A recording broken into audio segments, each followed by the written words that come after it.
বাংলাদেশে যারা গণহত্যা চালিয়েছে, নির্বিচারে শিশু, নারী, ছাত্রসহ সাধারণ জনগণকে হত্যা করেছে, দিনের পর দিন ভোট চুরি করেছেন, ভারত সেই ফ্যাসিস্টদের নিঃশর্তভাবে সমর্থন দিয়েছে। তাদেরকে আশ্রয় দিয়েছে মন্তব্য করে তথ্য ও যোগাযোগ উপদেষ্টা মোহাম্মদ নাহিদ ইসলাম কোনো দেশ নিয়ে বিদ্বেষ না ছড়ানো এবং কোনো দেশের পতাকাকে অসম্মান বা অবমাননা না করতে বাংলাদেশের জনগণের প্রতি আহ্বান জানিয়েছেন।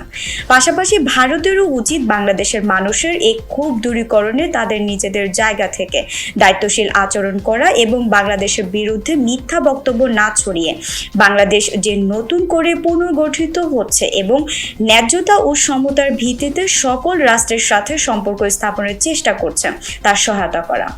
বাংলাদেশের মানুষের ভারতের বিরুদ্ধে একটা দীর্ঘদিনের ক্ষোভ রয়েছে, কারণ বাংলাদেশে যে ফ্যাসিস্ট সরকার ছিল সেই সরকারকে ভারত নিঃশর্তভাবে সমর্থন জানিয়ে এসেছে। তারা ভোট চুরি করেছে, তারা গুম খুন করেছে, মানবাধিকার লঙ্ঘন করেছে এবং সর্বশেষ এই জুলাই অভ্যুত্থানে তারা গণহত্যার মতো ঘটনা ঘটিয়েছে, শিশু হত্যা করেছে।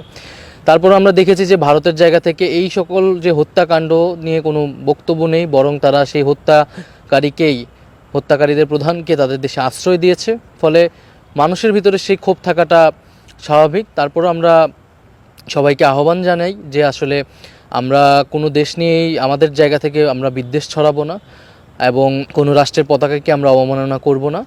এবং ভারতেরও উচিত বাংলাদেশের মানুষের এই ক্ষোভ আসলে দূরীকরণে তাদের নিজেদের জায়গা থেকে দায়িত্বশীল আচরণ করা এবং বাংলাদেশের বিরুদ্ধে মিথ্যা বক্তব্য না ছড়িয়ে বরং বাংলাদেশ যে নতুন করে পুনর্গঠন হচ্ছে এবং ন্যায্যতা এবং সমতার ভিত্তিতে সকল রাষ্ট্রের সাথে সম্পর্ক স্থাপন করতে চায় বাংলাদেশ, সেই জায়গায় এগিয়ে আসা।